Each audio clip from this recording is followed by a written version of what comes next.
राधे दोस्तों, जय श्री कृष्ण। तो आइए श्रवण करते हैं बृहस्पतिवार व्रत कथा। बहुत समय पहले की बात है कि भारत में एक राजा राज्य करता था। वह अति प्रतापी दानी था। वह प्रतिदिन मंदिर में दर्शन करने जाता था और गुरु और ब्राह्मणों की सेवा किया करता था। उसके दरवाजे से कोई भी निराश होकर नहीं लौटता तथा वह प्रत्येक गुरुवार को व्रत रखता एवं पूजन करता था। हर एक दिन गरीबों की सहायता करता था, परंतु ये सब बातें उसकी रानी को अच्छी नहीं लगती। वह न व्रत करती और न किसी को दमड़ी तक दान में देती थी तथा राजा से ऐसे करने को मना किया करती थी। एक समय की बात है कि जब राजा शिकार खेलने वन को चले गए थे, महल में सिर्फ रानी और दासी थी। उस समय गुरु बृहस्पति साधु का रूप धारण कर राजा के दरवाजे पर भिक्षा मांगने गए। साधु ने रानी से भिक्षा मांगी तो वह कहने लगी, हे साधु महाराज, मैं इस दान पुण्य से तंग आ गई हूँ। इस काम के लिए तो मेरे पति देव ही बहुत हैं। अब आप ऐसी कृपा करें कि सारा धन नष्ट हो जाए तथा मैं आराम से रह सकूं। साधु का भेष रखे बृहस्पति देव ने कहा, हे देवी, तुम अति विचित्र हो। संतान और धन से कोई दुखी नहीं होता, सभी इसको चाहते हैं। पापी भी पुत्र और धन की इच्छा करता है। अगर तुम्हारे पास धन बहुत है तो भूखे मनुष्यों को भोजन कराओ, ब्राह्मणों को दान दो, प्याऊ लगवाओ, धर्मशालाएं बनवाओ, कुआं, तालाब, बड़ी बाग बगीचे आदि के निर्माण करवाओ और कुंवारी कन्याओं का विवाह कराओ, साथ ही यज्ञ करो। इस प्रकार के कर्मों से आपके कुल एवं आपका नाम परलोक में सार्थक हो एवं स्वर्ग की प्राप्ति होगी। किंतु वह मूर्ख रानी साधु की इन बातों से खुश न हुई। वह बोली, हे साधु महाराज, मुझे ऐसे संपत्ति की आवश्यकता नहीं जो मेरे काम न आए तथा जिसको मैं अन्य लोगों को दान दूं, जिसको रखने और संभालने में ही मेरा सारा समय नष्ट हो जाए। साधु ने रानी को समझाने का बहुत प्रयास किया, परंतु रानी अपनी बात पर अडिग रही। तब साधु ने कहा, हे देवी, यदि तुम्हारी ऐसी इच्छा है तो ऐसा मैं तुम्हें बताता हूँ, वैसा ही करना। बृहस्पतिवार के दिन घर गोबर से लीपना, अपने केसों को धोना, मिट्टी से धोना, केसों को धोते समय स्नान करना, राजा से कहना कि वह हजामत करवाए, भोजन में मांस मदिरा खाना, कपड़ा धोबी के यहाँ धुलने डालना। इस तरह 7 बृहस्पतिवार करने से तुम्हारा सब धन नष्ट हो जाएगा। ऐसा कहकर साधु रूपी बृहस्पति देव अंतर्ध्यान हो गए। रानी ने साधु के कहे अनुसार ही 7 बृहस्पतिवार वैसा ही करने का विचार किया। साधु के बताए अनुसार करते हुए उसे केवल 3 बृहस्पतिवार ही बीते थे कि उसका समस्त धन नष्ट हो गया। कहे अनुसार ही करने से भरपेट भोजन के लिए भी दोनों समय परिवार तरसने लगा तथा सांसारिक भोगों से दुखी रहने लगा। राजा रानी से कहने लगा, तुम यहाँ पर रहो, मैं दूसरे देश को जाऊं, क्योंकि यहाँ पर सभी मनुष्य जानते हैं, इसीलिए मैं कोई कार्य भी नहीं कर सकता। देश चोरी परदेश भी बराबर है। ऐसा कहकर राजा परदेश चला गया। वहाँ जंगल जाता, जहाँ लकड़ी काट कर लाता और शहर में बेचकर अपनी दुखी जीवन को बड़ी कठिनता से व्यतीत करने लगा। राजा के जाने के पश्चात इधर उसके बिना रानी और दासी दुखी रहने लगे। किसी दिन भोजन मिलता, किसी दिन जल पीकर रह जाती। एक समय रानी और दासी को 7 रोज बिना भोजन के व्यतीत हो गया तो रानी ने अपनी दासी से कहा, हे दासी, यहाँ पासी के नगर में मेरी बहन रहती है, वह बहुत ही धनवान है। तू उसके पास जा और वहां से 5 सेर बेजर मांग ला, कुछ समय के लिए गुजर हो जाएगी। इस प्रकार की आज्ञा मानकर दासी रानी की बहन के पास गई। रानी की बहन उस समय पूजन कर रही थी, क्योंकि उस रोज बृहस्पतिवार था। जब दासी ने रानी की बहन को देखा, उसे बोली, हे रानी, मुझे तुम्हारी बहन ने भेजा है, मेरे लिए 5 सेर बेजर दे दो। रानी ने कुछ उत्तर नहीं दिया, क्योंकि उसमें बृहस्पतिवार कथा सुन रही थी। इस प्रकार जब वादी को किसी प्रकार का उत्तर नहीं मिला तो बहुत ही दुखी हुई एवं क्रोध भी आया। लौट कर अपनी रानी के पास आकर बोली, हे रानी, तुम्हारी बहन तो बहुत ही बड़ी आदमी है, वह छोटे मनुष्यों से बात भी नहीं करती। उससे मैंने कहा तो उसने कोई उत्तर न दिया, मैं वापस चली आई। रानी बोली, हे दासी, इसमें उनका कोई दोष नहीं है। जब बुरे दिन आते हैं तब कोई सहारा नहीं देता, अच्छे बुरे का पता आपत्ति में लगता है। जो ईश्वर की इच्छा होगी यही होगा, यह सब हमारे भाग्य का दोष है। इधर उस रानी ने देखा कि मेरी बहन की दासी आई, परंतु उससे मैं नहीं बोली। यह कथा को सुन और विष्णु भवन का पूजन संत का रानी के घर चल दी। जाकर अपनी बहन से कहने लगी, हे बहन, बृहस्पतिवार का व्रत कथा सुन रही थी, तुम्हारी दासी गई, परंतु जब कथा होती है तब तक न उठते हैं और न बोलते हैं, इसीलिए मैं न बोली। कहो दासी, क्यों गई थी? रानी बोली, बहन, हमारे अनाज नहीं था तथा राजा परदेश गए हुए हैं। वैसे तुमसे कोई बात छिपी नहीं है, इस कारण मैंने दासी को तुम्हारे साथ 5 सेर बेजन लेने के लिए भेजी थी। इस बात पर रानी की बहन बोली, बहन, बृहस्पति भगवान सभी की मनोकामनाओं को पूर्ण करते हैं, देखो शायद तुम्हारे घर में नाज रखा हो। इस प्रकार का वचन सुना तो घर के अंदर गई और वहाँ एक बड़ा घड़ा भेजर का भरा मिल गया। तब तो रानी को आश्चर्य हुआ, क्योंकि उसके अनुसार का एक एक बर्तन अन्न से खाली था। उससे उसने बाहर आकर रानी को सारा वृत्तांत सुनाया। दासी अपनी रानी से कहने लगी, हे रानी, देखो वैसे हमको नहीं जन्म नहीं मिलता तो हम रोज ही व्रत करते हैं। अगर उनसे व्रत की विधि या कथा पूछ ले जावे तो उसे हम भी किया करेंगे। और फिर दासी के कहने पर रानी ने अपनी बहन से बृहस्पति व्रत पूजा विधि एवं नियमों के बारे में विस्तार से पूछा। उन्होंने बताया, जो बृहस्पतिवार के व्रत से चने की दाल और मुनक्का से विष्णु भगवान का केले की जड़ में पूजन कर दीपक जलाता है, पीला भोजन करता और पीले वस्त्र धारण करता है तथा प्रेम पूर्वक बृहस्पति भगवान की कथा सुनता है, इस प्रकार करने से गुरु भगवान उस भक्त प्रसन्न होते हैं, धन अन्न पुत्र देते हैं, मनोवांछित मनोकामना पूर्ण करते हैं। व्रत एवं पूजा की विधि बताकर रानी की बहन अपने घर लौट गई। तत्पश्चात रानी और दासी दोनों ने निश्चय किया कि बृहस्पति देव भगवान का व्रत एवं पूजन जरूर करेंगे। साथ जब बृहस्पति रात उन्होंने व्रत रखा, घुड़सार से चाकर चना गुण बिल लाई तथा उसकी दाल से केले की जड़ का तथा विष्णु भगवान का पूजन किया।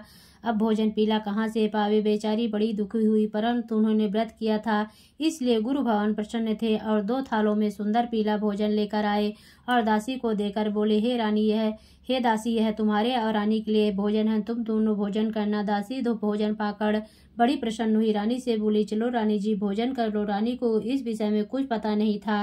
वह दासी से बोली, तू ही भोजन करके तू हमारे व्यर्थ में हंसी उड़ाती है। रानी ने कहा, वह महात्मा हम दोनों को 2 थालों में भोजन देगा है, इसलिए हम तुम दोनों ही साथ साथ भोजन प्रारंभ करेंगे। उन्होंने गुरु भगवान को नमस्कार करके भोजन प्रारंभ किया। उसके बाद दोनों प्रत्येक बृहस्पतिवार को गुरु भगवान का व्रत और भोजन करने लगी। बृहस्पति भगवान की कृपा से उन दोनों को भी भोजन एवं धन की कोई कमी नहीं थी, परंतु रानी फिर पुनः उस प्रकार आलस करने लगी। तब दासी बोली, रानी तुम पहले इस प्रकार आलस करती थी, तुम्हें धन के रखने उठाने में कष्ट होता था, जिस कारण सभी धन नष्ट हो गया। अब गुरु भगवान की कृपा से धन मिला है तो तुम्हें फिर आलस्य होता है। बड़ी मुसीबतों के बाद हमने यह धन पाया है, इसीलिए हमें दान पुण्य करना चाहिए तथा भूखे मनुष्यों को भोजन कराओ, पाऊ लगवाओ, ब्राह्मणों को दान दो, कुआं तालाब बावड़ी आदि का निर्माण करवाओ, कुंवारी कन्याओं का विवाह करो, मंदिर पाठशाला बनवा कर दान दो, कुंवारी कन्याओं का विवाह कराओ, जिसमें से आपका कुल और सम्मान बढ़े, आपके पितृ प्रसन्न हो। दासी की इन बात पर रानी ने इसी प्रकार कर्म करने प्रारंभ किए तो काफी ऐसा फैलने लगा। एक दिन रानी और दासी विचार करने लगी, ना जाने राजा किस प्रकार से होंगे, उनकी कोई खबर नहीं। भगवान से उन्होंने प्रार्थना की। भगवान ने रात में राजा से स्वप्न में कहा, हे राजा, उठते रानी तुझको याद के अपने देश को चलो। राजा प्रातः काल उठा और जात खाने और पहनने की शर्टिंग होती है, पर भगवान की आज्ञा मानकर अपने नगर को चलने को तैयार हुआ। उससे राजा प्रदेश चला, प्रदेश में दुखी रहने लगा। पश्चिम जंगल में से लकड़ी बिनकर लाता और शहर में अपने दुखी जीवन को बड़ी कठिनता से व्यतीत करने लगा। राजा दुखी होकर अपनी पुरानी बातों को याद करके रोने लगे। तब उस जंगल में बृहस्पति एक साधु का रूप धारण कर आकर राजा के पास आकर बोले, हे लकाड़े रे, तुम इस सुनसान जंगल में किस चिंता में बैठे हो, मुझको बतलाओ। यह सुन राजा के नेत्रों में जल भरा। साधु को वंदना कर बोले, हे प्रभु, आप तो सब कुछ जानने वाले हो। इतना कहकर साधु को संपूर्ण कहानी बतला दी। साधु रूपी भगवान राजा से बोले, हे राजन, तुम्हारी पत्नी ने बृहस्पति के दिन बृहस्पति देव का अपमान किया था, जिस कारण तुम्हारी यह दशा हुई।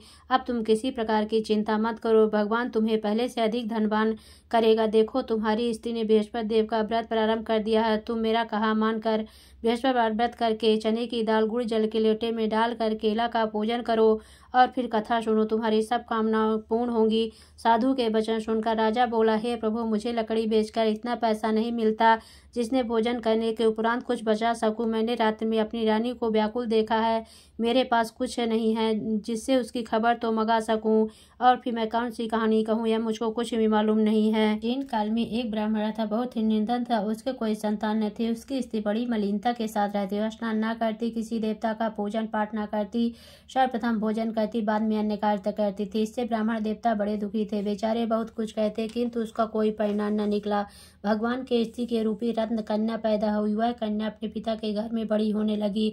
वह बालिका प्रातः स्नान करके विष्णु भगवान का जाप करने लगी। अपने पूजन पाठ को समाप्त करके स्कूल जाती तो मुट्ठी में जौ भर के ले जाती और पाठशाला के मार्ग में डालती जाती तो ये जौ स्वर्ण के हो जाते और लौटते समय उनको बीन कर घर को ले आती थी। एक दिन वह बालिका सोने के जौ को फटक कर साफ करी थी। उसके पिता ने देख लिया और कहा, हे बेटी, सोने के जौ को फटकने के लिए सोने का सूप होना चाहिए। दूसरे दिन गुरुवार था। इस कन्या ने व्रत रखा। बृहस्पति जी से प्रार्थना करके कहा, हे प्रभु, मैंने आपकी पूजा सच्चे मन से की हो तो मेरे लिए सोने का सूप दे दो। बृहस्पति देव ने उसकी प्रार्थना स्वीकार कर ली। रोजाना की तरह वह जल फैलाती जाने लगी। जल लौट कर जौ बीन रही थी। बृहस्पति देव की कृपा से उसे सोने का सूप मिला। उससे से वह जौ साफ करने लगी, परंतु उसकी माँ का वही ढंग रहा। एक दिन की बात है, कन्या सोने के सूप में जौ साफ कर रही थी। उस दिन उस शहर का राजपुत्र होकर निकला। इस कन्या के रूप और कार्य को देखकर मोहित हो गया तथा अपने घर आकर भोजन त्याग कर उदास हो लेट गया। राजा को जब इस विषय में पता लगा तो उसने अपने प्रधानमंत्री के पास उसके पास गए और बोले, हे बेटा, तुम्हें किस बात का कष्ट है? किसी ने अपमान किया अथवा कोई कारण हो सो कहो, मैं वही कार्य करूंगा जिससे तुम्हें प्रसन्नता हो। राजकुमार ने कहा, मुझे आपकी कृपा से किसी बात का दुख नहीं, किसी ने मेरा अपमान नहीं किया है, परंतु मैं उस लड़की के साथ विवाह करना चाहता हूँ जो सोने के सूप में जौ साफ कर रही थी। यह सुन राजा आश्चर्य पड़ गया। बोला, हे बेटा, इस तरह का कन्या का पता तुम ही लगाओ, मैं उसके साथ तेरा विवाह अवश्य करवा दूंगा। राजकुमार ने उस लड़की घर का पता बतलाया। तब मंत्री उस लड़की के घर गए और सभी हाल कहा तो ब्राह्मण देवता राजकुमार के साथ अपनी कन्या का विवाह करने के लिए तैयार हो गया तथा विधि विधान के अनुसार ब्राह्मण की कन्या का विवाह राजकुमार के साथ हो गया। कन्या के घर से जाते ही पहले की भांति उस ब्राह्मण देवता के घर में गरीबी का निवास हो गया। अब भोजन के लिए भी अन्न बड़ी मुश्किल से मिलता था। एक दिन ब्राह्मण देवता अपनी बेटी के पास गए। बेटी ने बहुत सा धन देकर अपने पिता को विदा किया। कुछ दिन सुखपूर्वक व्यतीत हुआ। कुछ दिन बाद फिर वही हाल हो गया। ब्राह्मण फिर अपनी कन्या के यहाँ गया। तब लड़की बोली, हे पिताजी, आप माताजी को यहाँ लिवा लाओ, जिससे मैं विधि बता दूंगी, जिससे गरीबी दूर हो जाए। तब ब्राह्मण देवता अपनी स्त्री को साथ लेकर पहुंचे तो पुत्री अपने माँ को समझाने लगी, हे माँ, प्रातः काल उठकर प्रथम स्नान आदि करके विष्णु भगवान का जाप कर तो सब दरिद्रता दूर हो जाएगी। परंतु उसकी बात नहीं मानी और प्रातः काल उठते ही सर्वप्रथम भोजन किया। उसकी पुत्री को बहुत गुस्सा आया। एक रात कोठरी से सभी सामान निकाल दिया, प्रातः उसमें बंद कर दिया। प्रातः काल उसमें से निकाला, स्नान आदि करा के पाठ करवाया तो उसकी माँ की बुद्धि ठीक हो गई और फिर प्रत्येक बृहस्पतिवार को गुरु भवन का व्रत और विष्णु पूजन करने लगी। इस व्रत के प्रभाव से उसकी माँ भी बहुत ही धनवान तथा पुत्रवती हो गई। वृद्धावस्था में स्वर्ग को प्राप्त हुई। वह ब्राह्मण भी सुखपूर्वक इस लोक के सुख भोगकर स्वर्ग को प्राप्त है। इस कहानी कहकर साधु देवता वहां से अंतर ध्यान हो गए। 6 दिन बीत गए और बृहस्पतिवार का दिन आया। राजा जंगल से लकड़ी काटकर किसी शहर में बेचने गया। उसे उस दिन और दिन से अधिक पैसा मिला। राजा ने चना गुड़ आज लाकर गुरुवार का व्रत किया। उस दिन से सभी क्लेश दूर हुए, पर जब दोबारा गुरुवार के दिन आया तो व्रत करना भूल गया। उस दिन शहर के राजा ने विशाल यज्ञ का आयोजन किया तथा शहर में यह घोषणा करा दी कि कोई भी मनुष्य अपने यहाँ भोजन न बनावे, समस्त पब्लिक मेरे यहाँ भोजन करने आवे। इस आज्ञा को जो न मानेगा उसके लिए फांसी की सजा दी जाएगी। सब लोग भोजन करने गए, लेकिन लकड़हार कुछ देर से पहुंचा, इसलिए राजा उसको साथ अपने घर पर लिवा ले गए। ले जाकर भोजन करा रहे थे। रानी की दृष्टि उस खूंटी पर पड़ी जिस पर उसका हार लटका हुआ था। वह पर दिखाई न दिए। रानी ने निश्चय किया कि मेरा हार इसी मनुष्य ने चुरा लिया है। उसी समय पुलिस को बुलाकर उसको जेल खाने में डलवा दिया। जब राजा जेल खाने में पड़ गया, बहुत ही दुखी होकर विचार करने लगा, जन्म के कर्म से मुझे यह दुख प्राप्त हुआ है। जेल में बंद लकड़हारा भगवान बृहस्पति को याद करने लगा। तत्काल बृहस्पति साधु के रूप में प्रकट हो गए। उसकी दशा को देखकर कहने लगे, अरे मूर्ख, तूने बृहस्पति देव की कथा नहीं करी, इसीलिए तेरे लिए दुख प्राप्त हुआ। तो किसी बात की चिंता मत कर। बृहस्पतिवार के दिन जेल खाने के दरवाजे पर 4 पैसे पड़े मिलेंगे, उनसे तू बृहस्पति देव की पूजा करना, तेरे सभी कष्ट दूर हो जाएंगे। बृहस्पतिवार के रोज उसे 4 पैसे मिले। राजा ने कथा कही। उसी रात को बृहस्पति देव ने स्वप्न में कहा, हे राजा, तुमने जिस आदमी को जेल खाने में बंद कर दिया, राजा उसको छेड़ देना। रानी का हार उसी खूंटी पर लटका हुआ है, तू ऐसे नहीं करेगा तो मैं तेरे राज्य को नष्ट कर दूंगा। इस तरह रात को स्वप्न को देखकर राजा प्रातः काल उठा और खूंटी पर हार देकर लकड़हारे को बुलाकर क्षमा मांगी तथा राजा को योग्य सुंदर वस्त्र आभूषण देकर विदा किया। राजा अपने नगर को चल दिया। राजा जब नगर के निकट पहुंचा तो उसे बड़ा आश्चर्य हुआ। नगर में पहले से अधिक बाग, तालाब तथा बहुत से धर्मशालाएं, मंदिर आदि बन गए हैं। राजा ने पूछा कि यह सब किसका है? तब नगर के सब लोग कहने लगे, रानी और वादी के हैं। तो राजा को आशा हुआ, गुस्सा भी आया। तब राजा ने अपनी तलवार निकाली और पूछने लगे कि यह बतलाओ कि यह धन तुम्हें कैसे प्राप्त हुआ है। तब उन्होंने कहा कि हमें सब धन यह बृहस्पति देव के इस व्रत के प्रभाव से प्राप्त हुआ है। तब राजा ने निश्चय किया कि 7 रोज बाद तो सभी बृहस्पति देव का पूजन करते हैं, परंतु मैं रोजाना दिन में 3 बार कहानी कहा करूंगा तथा रोज व्रत किया करूंगा। हर समय राजा के दुपट्टे में चने की दाल बधी रहती तथा दिन में 3 बार कहानी कहता। एक रोज राजा ने विचार किया, चलो अपनी बहन के यहाँ हो आवे। राजा घोड़े पर सवार हो अपनी बहन के यहाँ चलने लगा। मार्ग में उसने देखा कि कुछ आदमी एक मुर्दे को लिए जा रहे हैं। राजा ने कहा, अरे भैया, तुम मेरी बृहस्पति की कथा सुन ले। वे बोलो, लो हमारा तो आदमी मर गया है, इसको अपनी कथा ही पड़ी है। परंतु कुछ आदमी बोले, अच्छा कहो, हम तुम्हारी कथा भी सुनेंगे। जब कथा आधी हुई थी कि मुर्दा हिलने लग गया। जब कथा समाप्त हो गई, मनुष्य राम राम करके खड़ा हो गया। आगे किसान खेत में हल चलाता मिला। राजा ने कहा, अरे भैया, तुम मेरी बृहस्पति की कथा सुन लो। वे बोला, जब तक मैं तेरी कथा सुनूंगा तब तक एक बार हरया जोत लूंगा, अपनी कथा किसी और को सुनाना। राजा के हटते ही बैल पछाड़ कर खाकर गिर गए तथा उसके पेट में जोर जोर से दर्द होने लगा। उसी समय उसकी माँ रोटी लेकर आई। उसने बेटे से सवाल पूछा। बेटे ने सवाल कह दिया तो बुढ़िया दौड़ती दौड़ती उस घुड़सवार के पास गई। बोली, मैं तेरी कथा सुनूंगी, तू अपनी कथा मेरे खेत पर चलकर कहना। राजा ने बुढ़िया के खेत पर जाकर कथा कही, जिसको सुनते ही के बैल खड़े हुए तथा किसान के पेट का दर्द बंद हो गया। राजा अपने बहन के घर पहुंच गया। बहन ने भाई की खूब मेहमानी की। दूसरे रोज जागा तो देखने लगा सब भोजन कर रहे हैं। राजा ने कहा, बहन, ऐसा कोई मनुष्य है जिसने भोजन न किया हो, मेरी बृहस्पति की कथा सुन ले। बहन बोली, हे भैया, यह लोग ऐसे हैं, पहले लोग यहाँ भोजन करते हैं, बाद में अन्य कार्य करते हैं। अगर कोई पड़ोस में हो तो देखा हूँ। ऐसा करके देखने चली गई, परंतु उसे ऐसा कोई व्यक्ति नहीं मिला जिसने भोजन न किया हो। अतः एक कुम्हार के घर गई जिसका लड़का बीमार था। उसे मालूम हुआ कि इनके यहाँ 3 रोज से किसी ने भोजन नहीं किया।